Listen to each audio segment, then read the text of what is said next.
Welcome to the Big Idea podcast where we focus on food. I'm Andrew Ive, the founder of Big Idea Ventures, and this is a podcast where we talk to lots of great young food companies, thought leaders in the space and so on. So today we're talking to a company that's launching a product in Singapore.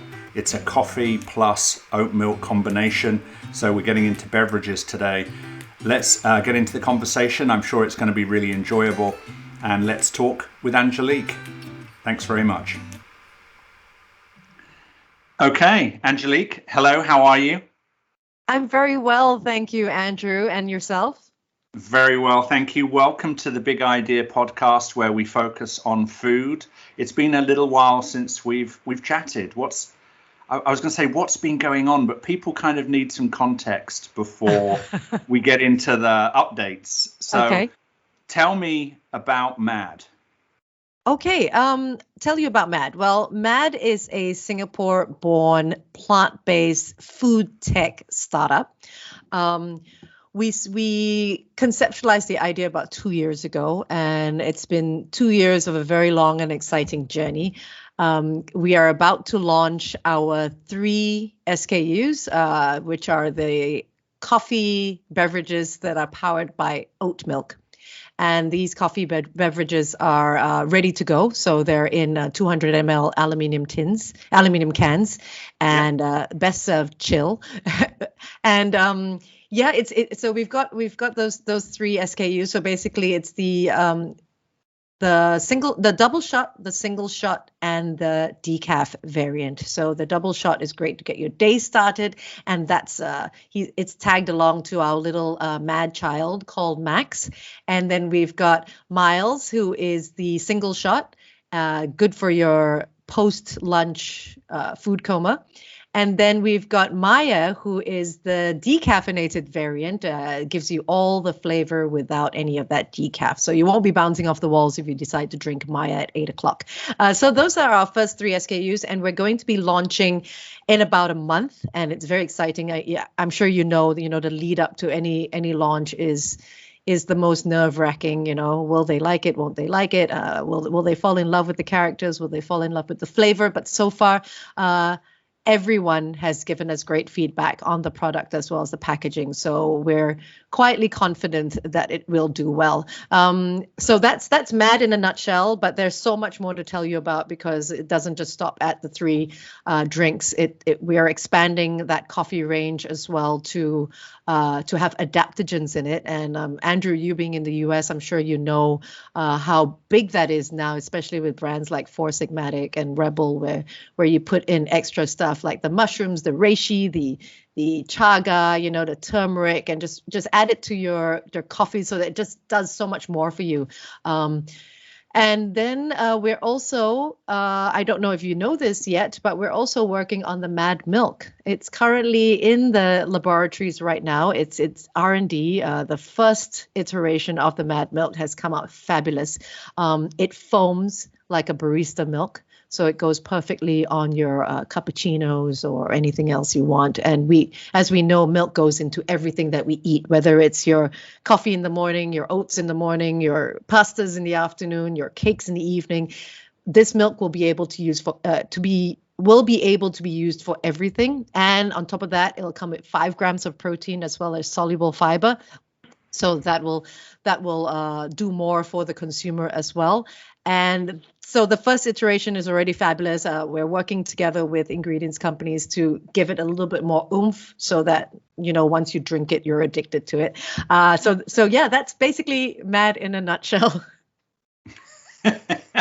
So that's kind of covered the whole 45 minutes. Okay, all right. It was great chatting. 42 minutes left. What else do we have to talk about? No, I mean, so just to kind of summarize really quickly, you've got MAD Max, you've got MAD Miles, and you've got MAD Maya. That's right. You guys have gone with a sort of character-driven approach. So you're sort of getting adults into it from a taste perspective. The branding's cool. I remember the branding was super cool. Adding the sort of characters, does that open it up? As it's coffee, I was going to say, does it open it up to children? But it probably doesn't, does it? It's just sort of a fun kind of edgy way of getting people into the category rather than just plastering green leaves and plants everywhere and expecting that to sell the product. You're making it more fun, making it more accessible. Yes, I think with the characters, you're right about the green plants and the coffee beans. With the characters, what we want to do is have people get familiar with them. You know, we want them to start falling in love with these mad children because as we roll out more SKUs and more different products, people will start to relate to, oh, I had Max, I've been drinking Max for a long time. I love how he looks. We can start rolling out with merchandise as well, kind of like what Fido Dido did for 7-Up back in the day, the kind of. You remember that? The kind of merchandise that came out of that and advertising, whether it's for TV or social media now, it's easy to use not just a can, but have those characters have personality.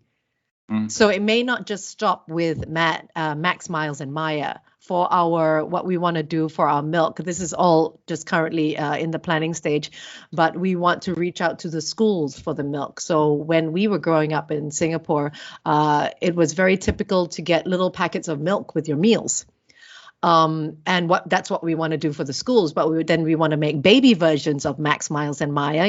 Make them a little chubbier, have a little more puppy fat on them, and then stick them on the whether it's Tetra Paks or little cans, stick them on there, and then the kids start to grow up with that. And then when they start growing up with that, Mad will hopefully, still be around when they grow up, and they can have the older versions of Max no, not Mad Max. It's Max, Miles, and Maya.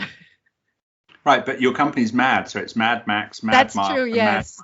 But I don't think we can trademark Mad Max because of the movie as well. I don't think you can either. So I'm going to take a little bit of credit for your nootropic direction. I remember when we talked, like way back when, and I'm like, I see what you're doing. I love what you're doing. This is crazy. This will get people into the kind of plant-based, beverage space. It's so much more interesting than how other people have done it. And I'm like, and I can see you adding sort of chaga and all these things like Four Sigmatic, and you guys were like, Four Sigmatic, who are those guys? Yeah. And I grabbed a box because I've got these things like stashed away in my closet, and I was like, Four Sigmatic, chaga, like ashwagandha and all these other things. And I think those kind of approaches are really going to do well in Asia and Singapore in particular. Are you guys looking at Singapore as the start, or is it the core market, or how are you sort of from a kind of geographic perspective? Where do you think you're going to travel? Because it sounds like you've figured out a way of getting lots of different generations into MAD. Kids, parents, different use cases, wake up, sleep, etc. How do you get it beyond the 5 million people in Singapore, or don't you? Oh, we absolutely do. I mean, Singapore, as much as I love Singapore, I was born and bred here. We're going to be launching here in the next month. But Singapore will be, if I can say, a test bed for the rest of the world. We already have LOIs from Hong Kong. We have LOIs from China. We have LOIs from Australia and New Zealand. We've secured great distributors that we get along with and get what we want to do. So Singapore right now is just going to be the launch pad. We also have interest from the Middle East. We see ourselves being in the US eventually, and hopefully that eventually will be this time next year. In time for Christmas, and you being in the U.S. would be the perfect person for you to tell us, what we should be doing. And by then, who knows how many SKUs we will have. But definitely Singapore is the start market, but it is not the end of it. And it's by far not going to be the only market that we want to conquer and get mad into. So apart from great taste, getting people into like plant-based in a really accessible, fun way. Why are you guys doing this? What's it all about? Is it, what's driving the MAD creations? Okay, so it must be about 3 years now. Both my partner Bobby and myself became plant-based, and we absolutely love our coffees. And we were drinking all sorts of coffees from the shelves, but we couldn't drink the kind of coffees that we wanted. So there were certain days that we were not entirely plant-based. We may have been vegetarian because everything that was available on the shelves were either cow's milk, goat's milk, whatever, animal-based milk. And the plant-based coffees that we wanted to drink were at a very high cost at the time. This was about 3 years ago. So $6 a day, just for one coffee, and we would drink maybe 3 or 4, was not making monetary sense to keep up a habit like that. And we saw the markets in the US and in Australia, the markets of the plant-based market beginning or having already exploded, and in Singapore, there was nothing like it available for the prices that people were paying in the West. So we decided, okay, I think we can make our own. So initially we wanted to, have it powered by things like hazelnut, almond, soy, what have you. But then we spoke to people at SATS, which is the Singapore Airlines company. Yeah. And then we spoke to, sorry, it's not Singapore Airlines, it's Singapore Aviation. Then we spoke to schools here, like the international schools, and they had told us that they're not going to put nut milk in their planes or in their schools because of the allergies. Mm-hmm. So then we said, and soy also is a massive allergen. So we thought, okay, so what can we use if we're not using nut milk and we're not using soy? So, okay, we discovered we can use oat milk. Although it's not gluten-free, only because of contamination and stuff like that, it is gluten-free on its own. But we said that was the least allergenic milk, plant-based milk that we could find. And our inspiration was because we couldn't find anything. But what keeps powering us on is the fact that we've created this branding that's so much fun. You can imagine where it's grown from. I should show you the first drawings. It's become literally like a little family with the little characters. We don't refer to them so much as the single shot, the double shot, or the decaf anymore. It's like kind of like, have you had a Max today? Have you had a Mad today? Have you picked up a Maya? And it's grown into its own little family that has its character. And from there, the inspiration for the milk came about because we thought, no, we don't want to put. Although our coffee is powered by oat milk, we don't want to put another oat milk out there. We don't want it to be on a shelf that already has a sea of plant-based milks, and it's growing in Singapore, right? Yeah. Back when we started, it was only maybe Oatly and Minor Figures. That was it, and that too in specialty shops. Now it's Oatly, Minor Figures, Alpro, and there's so many other brands. Califia Farms is out here as well. So we don't want to sit and offer the same thing. So then we came up with plant protein. And we're working with some really great companies that because we were with Big Idea Ventures as an accelerator in a cohort 3, we got to know these companies, and it was only because of you guys that we managed to connect with them. And now we're developing our Mad Milk, and we're developing the adaptogen coffees and stuff like that. So this is what drives us, the fact that we can create these products and keep the prices low for the everyday consumer. I know low is relative, but it is significantly lower than what's available out there right now. So being able to feed the country and eventually, might sound a bit ambitious, the world, with drinks that are plant-based, good for the environment, not pricey, but also good for you and tasty as well. And it comes packaged in fun packaging that you can fall in love with. I'm sold. I should invest. We are currently, funny you should say that. We're currently looking for our seed round. So please, we'd love to have a conversation with you. Okay, let's do that. Okay. That's just stumped me. I thought you were going to say, well, you did already, but you didn't. You said, okay, give me more money. Okay.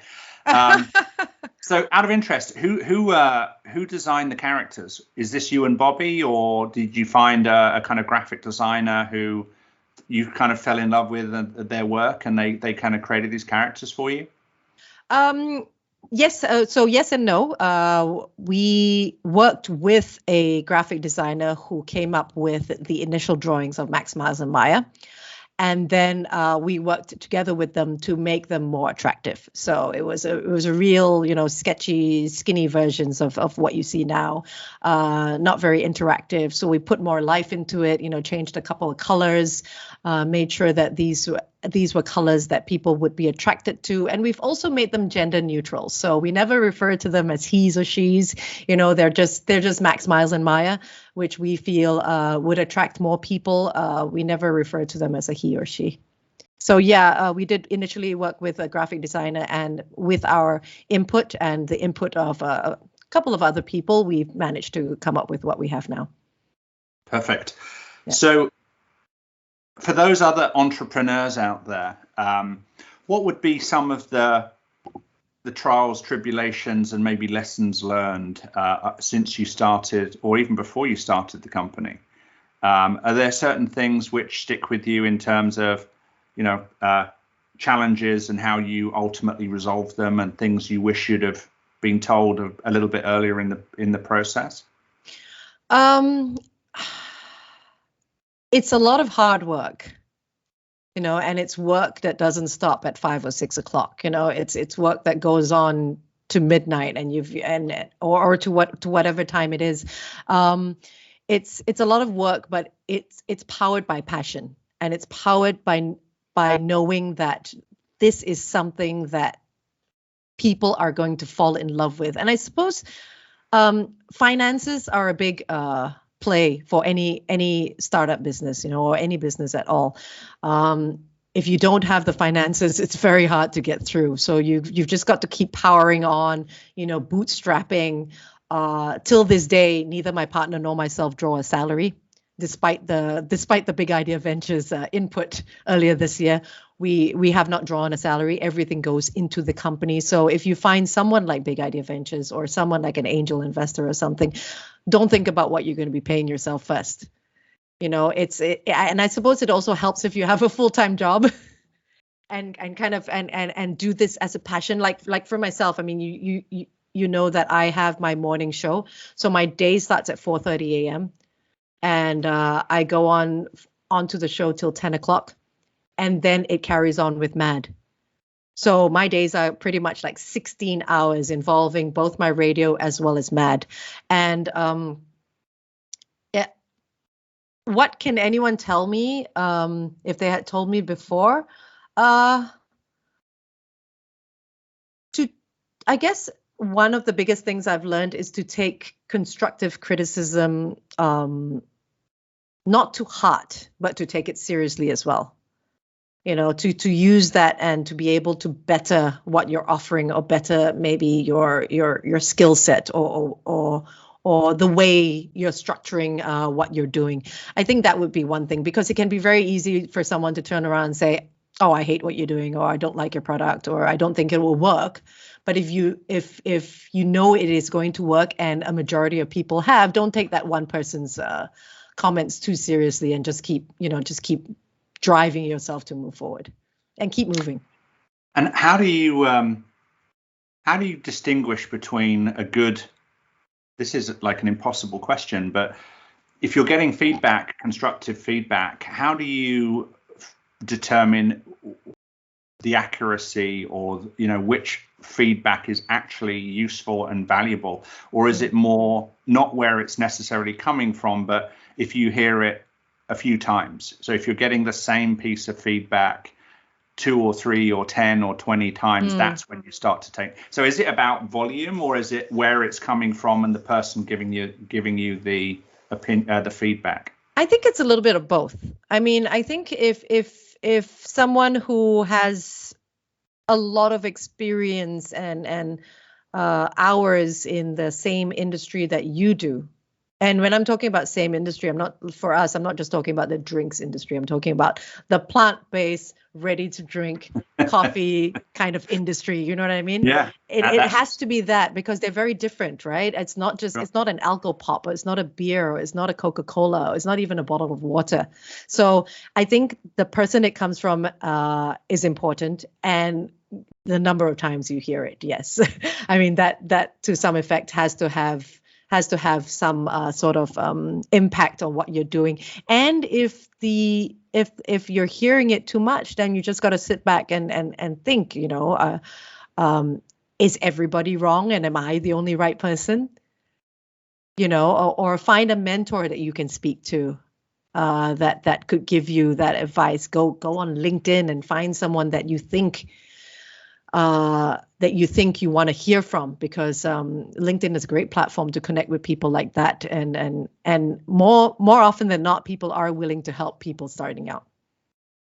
The funny thing is that the best way of qualifying that feedback is fine, in my opinion. Again, my opinion versus somebody else's opinion, but in my opinion, is find a really sort of inexpensive, quick way to get feedback from the people that really matter, and those are the consumers. So if someone's saying, I don't like the taste, I don't like the price, I don't like the packaging, I don't know, whatever, there's normally a creative way of, if you just sort of think out of the box for a few hours, of finding a way of getting that product in front of a certain number of consumers. And they'll tell you pretty damn fast whether the product tastes good, or whether the packaging stinks, or whether, whatever it might be. Mm-hmm. So like a focus group.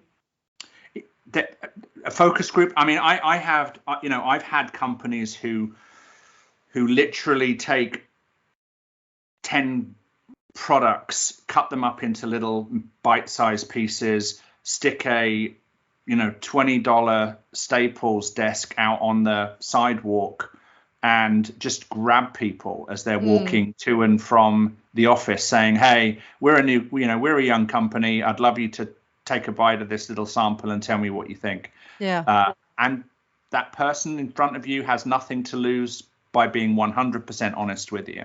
And your risk is, standing in the street, maybe having someone telling you to take a hike. They wouldn't tell you to take a hike. I know they wouldn't. So you'd be able to get 20, 30, 40 people probably within an hour tasting your product and telling you if they think it's good or not. Yeah, we would have loved to have done something like that. We have done focus groups, but obviously closed door focus groups. But going out onto the streets during a pandemic, we just couldn't do it. The timing was just, sorry? I said that's probably not the best idea. You're quite right. And the timing was just, like we started the company in July 2019, and by December, COVID-19 was, up in the air, and people were talking about it, and then everything just shut down, as you know.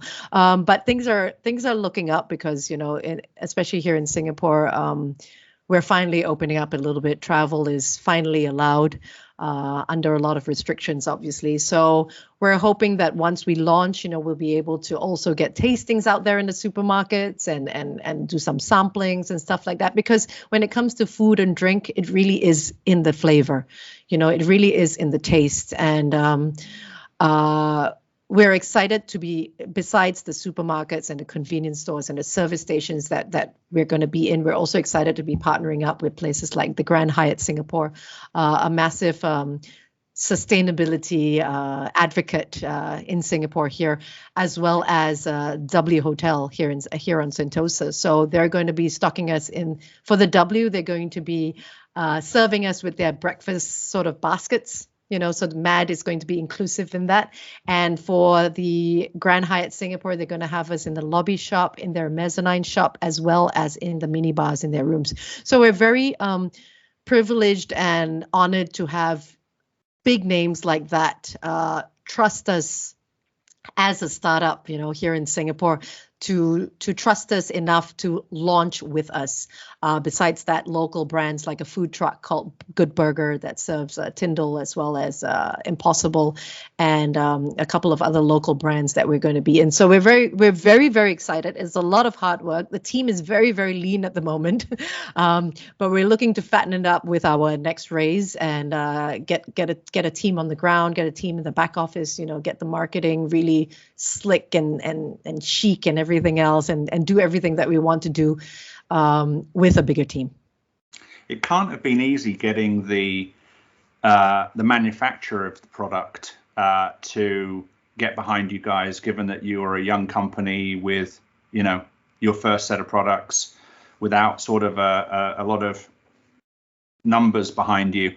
Yeah. How did you convince a contract manufacturer or producer to take the risk?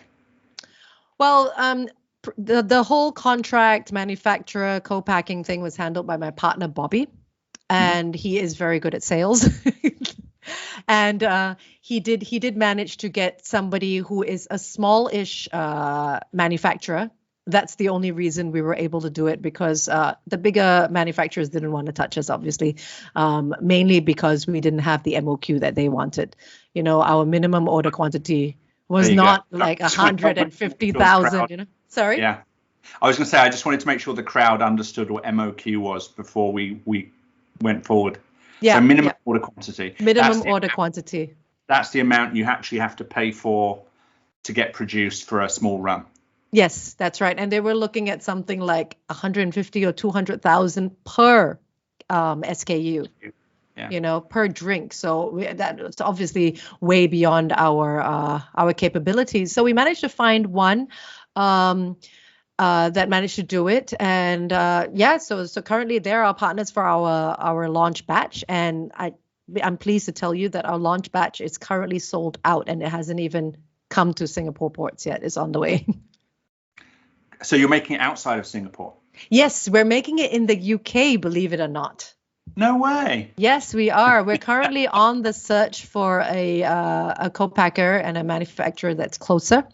For the milk, which will be next year, we are already agreed to work with Tetra Pak here in Singapore, and anywhere that we will be distributing, we will have a local manufacturer of Tetra Pak manufacture the milk in those countries, or a country close to it. As for the coffee, we're looking for. I think we're currently speaking to someone in Japan. So Japan will be great for Hong Kong and China.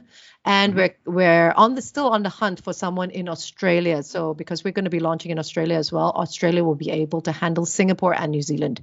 So and it's always good to have more than one co-packer and manufacturer. So we're close to finding suitable partners that will be able to handle our cans. I guess one of the challenges with having your production in the UK and the market that you're selling into being in Singapore now, but obviously Hong Kong and China and other places, as soon as you expand into those markets, is you've got tied up money in those products before they ship. So in other words, I guess you're putting in 50% or some percentage at production or when you place the order, and then it's going to take them a couple of weeks to make the product, then it's going to take them a couple of weeks to ship it to Singapore. So you've got your money tied up in for at least a month, maybe more, before it even hits a grocery store to start selling. So it's a bit of a financial juggling act, right? It is. And in the meantime, while the money is tied up, all we can do is get the name out and get more traction for the brand with the samples that we have on hand. That's the only thing we can do, and we can just sit and cross our fingers and pray really hard that everything works out the way we've imagined it to be. But it is looking extremely positive. And as I mentioned, we've already sold out the first container that's incoming. So that on its own is a positive. And we're going to start working on the second container very, very soon. But in the meantime, just focusing on the launch and focusing on making everybody fall in love with MAD. So there might be times when the product isn't available just because it sells out so quickly that the time, there's that. If you've got a 60-day lead time, let's say, from placing the order to getting the product on the shelf, and you sell out every 30 days, that's a good problem to have. But it's a good problem to have, but one that we hope not to have. That's why we're timing already the second batch to be manufactured. And because we've already worked with a manufacturer before, there's a little bit more confidence, and confidence gets built with every day that passes. So this is something that we are not looking to happen, because we don't want the consumers wanting or missing the brand, for too long. Although yes, sometimes the heart, absence does make the heart grow fonder, but it's not the kind of absence that we're looking at. Absolutely. So did you decide to go with an own brand milk for your coffee products, or because it's an oat milk, did you decide to partner with an existing oat brand? No. So what happens is all the ingredients get sent into the factory, and everything gets mixed there. So it's all the dry ingredients that get sent. So like your oats and everything else, everything gets manufactured in this co-packer that we found. Oh, okay. So it's not they're taking the coffee, they're making the drink, and then adding the oat milk from someone else. No. We've worked with many different suppliers to bring everything to one place and do it there. Oh, that's really interesting. Yeah. What made you go in that direction? It was something that was suggested to us. So we thought, okay, let's try this, and it's worked out. It may change. I don't know, but as long as the taste doesn't veer off too far, as long as it gets better, then we're open to any suggestions that come our way. I was going to say, it probably means that your oat milk is fresher, because it's not that you've had it you bought it pre-manufactured from somewhere else, and then that could have been taken some time. That could have been 60 days old milk that you're getting to put into your product. You're actually making the oat milk and the coffee and everything all at the same time, so it's completely 100% fresh. Yes, that's right. Yes. Really interesting. I just sort of imagine that you kind of got the coffee, got the oat milk from somewhere, and you just sort of just mixed it together. No. Smush them together in a can. That would be one way of doing it, but no, that's not the way we are doing it. Okay, that's not so mad. I'm not sure where the brand comes from then.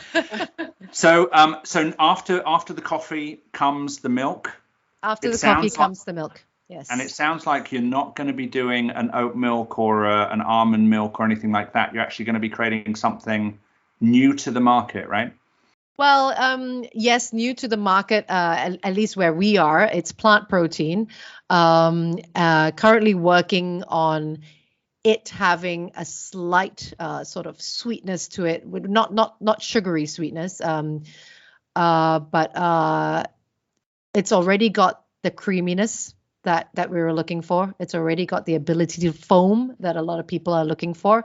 We're going to be working on 2 SKUs for the milk. So the whole milk will foam like you see with the barista versions, and then the skim milk, which will be slightly thinner for those people that don't like it being too creamy. The current iteration of the milk, as I mentioned before, is literally good enough to drink. You can warm it up before you go to bed. You can pour it straight up into your cereal. You can add it to lots of different ingredients. So this to lots of different recipes. So this is something that we also want to do, is to work with restaurants and cafes and replace the animal-based milk that they have in their kitchens, and replace it with our milk. And will that milk also be available in the grocery store so that regular households can pick it up? Absolutely. We're working with Tetra Pak for a 1 liter pack. And then for the schools as well, the baby versions where, say, it's 200 ml in little packets where they can just drink straight out of it, when they're going to school or when they need it with their meal. And nutritionals / ingredient set, clean label, good nutrition. How does that protein powdered milk perform versus let's say, an oat milk or an almond milk or something similar? So if I compare it to a full cream milk, a regular animal-based milk has a glass has about 3 grams of protein. Ours will have 5. Okay. Ours will have 5, and obviously there is the possibility of upping it, but we don't want to up it because too much because we know that will change the texture of it. And in terms of other nutrition, we're putting plant soluble fiber in it. So that will also be in there. We are working with the ingredients company to see what else we can add to it to make it, just give it that extra oomph in terms of nutrition. And one of the things that I always get asked when I'm on panels and things about plant-based is, well, it's supposedly better for you, but doesn't it have a laundry list of ingredients, some of which, your grandmother wouldn't necessarily recognize? So, how do your products stack up in terms of the ingredient / clean label aspect? So for the coffee, it's coffee, Arabica coffee, water, obviously, oats, sea salt, as well as, gosh, I can't remember the last one. It's a stabilizer, because it's got a shelf life of 12 months. Okay. And the sea salt is there to bring out the sweetness of the oats. So there's no added sugar. Okay, and the stabilizer that you guys use, is it the stabilizer that others use, and it's sort of the industry norm? Yes, it's the industry norm. Yes. It's the industry norm. I'm just trying to get the word for you, but I don't have it in my head right now. Just don't worry, we can put it in the show notes. Okay. And in terms of the milk? In terms of the milk, I am not entirely sure the amount of ingredients and the exact list, but it is everything that you would understand. It is not your XYZ and your EO109 and stuff like that. It's got none of that in it, but it is fairly clean label. Yes. Perfect. Yeah. Sounds like you're sort of that isn't coming to market in the next couple of weeks. That's a product, the next set of products that you'll be finalizing and bringing to market. So that's correct. Probably unfair for me to ask you what's on the ingredient label when you probably haven't even fully finished the product. I mean, it's not fully finished for the milk. Yes. Awesome. I'd love to try it. Really would. So when can we see it in the US? Oh, well, the sooner the better. But let's launch here first, and then let's get it out into Australia, which will probably happen in early part of next year.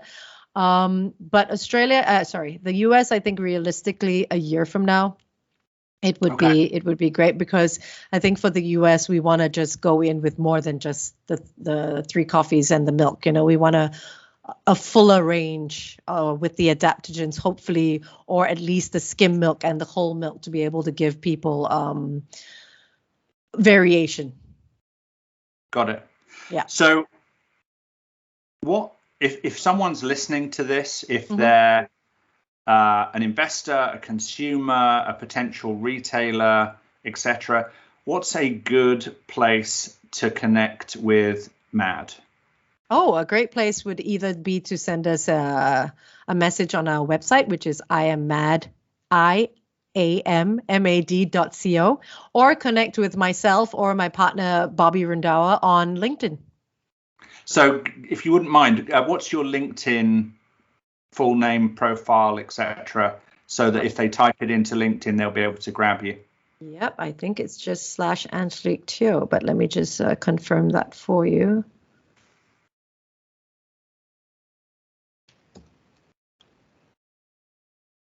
This is terrible. Hold on a second. Don't worry. Because you can always edit this, right? Yes, but no. Oh, you don't edit it. You're actually watching me slowly. Watching you. Yeah. Scurry. Okay, so it's Angelique. That's ANGELIQUEN for Norway. Teo, TEO. NTEO. Angelique N Teo. Fantastic. And the other one is iamMad.co. That's correct. Awesome. I'm sure, but one of those will be a great way of engaging with either you or Bobby. Okay. And what kind of help would you most like a listener to provide if they can, if they're kind of excited about you guys, the opportunity, plant-based coffees, plant-based, a new kind of plant-based milk in any of the markets you've described? What kind of help can they potentially provide to you? Well, I mean, currently, besides wanting to expand the team, the kind of help that we're looking for is basically funding for our seed round. We're looking at the moment, if I can say this, for $800,000 US dollars, we want someone or some people, because it doesn't have to be a one ticket item. We want either VCs or angel investors to get what we're doing. I think that's the most important when it comes to looking for partners.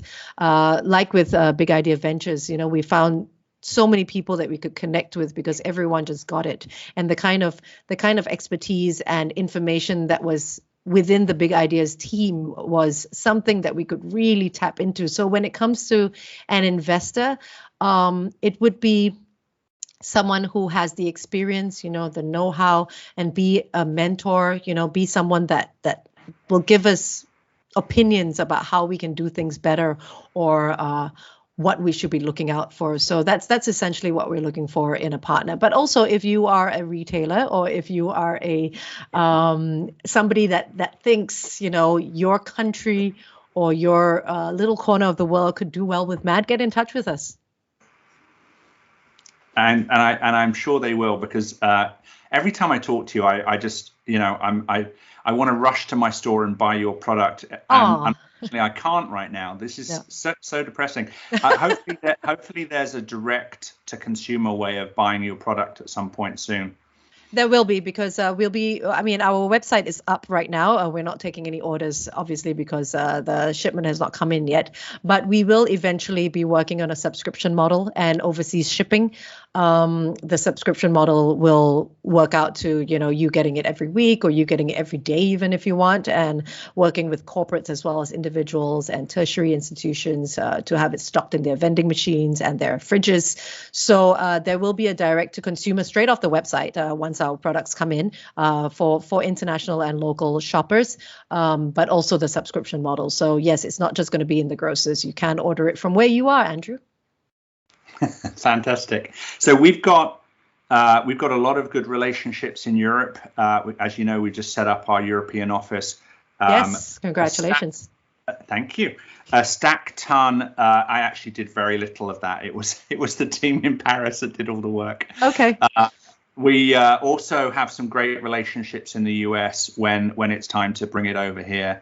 Obviously, you're tapped into what we're doing in Europe, in Asia. So anyway, I absolutely adore what you guys have done, and I wish I wish I could be buying it every day.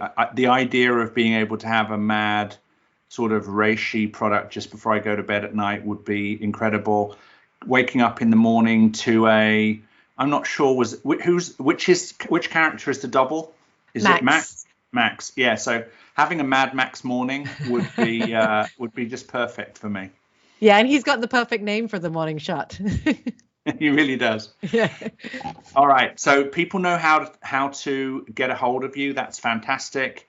They know how they can kind of get involved if they love MAD as much as we do at Big Idea Ventures. Any last sort of things that you want to mention before we let you go for the evening, for the day? For the morning. Not really. I thank you so much for the opportunity for being on this podcast. I know we tried very hard to make the time differences work. Sure. I'm very happy to be on here, very happy to be connected to Big Idea Ventures. If anyone wants to reach out, as Andrew said, on LinkedIn, it's Angelique Teo. We're also at our website at iammad.co, and just look out for our products. We're going to be doing some exciting stuff in the coming months and in the next 6 months. So look out for that. I'm waiting to walk into a grocery store in the US, and I'm sure within the next, I'd say 12 to 18 months, it'll be there. So I'm sure, we'll make it happen sooner than later. Angelique, I'm going to press pause. Thank you so much for everything for today. Thank you, Andrew. And thanks for coming along to today's podcast. Really appreciate you. If you have questions or comments, please do leave them either at our website or below the video or someplace that makes sense. Look forward to getting any feedback you have. We try to respond to all of them. Many thanks. And if you have people you think we should be talking with in the food space, food innovation, alternative protein, all of those good things, please do reach out and let us know who you'd like to hear from. And that's about it. Hope you enjoyed the podcast. Look forward to hearing from you. Please do like and subscribe so that you get notifications when we drop a new one. Many thanks. Have a great time. If this is your holiday season, which it is for us right now, have time, happy times with the family. All right. Thanks, everyone. Bye-bye.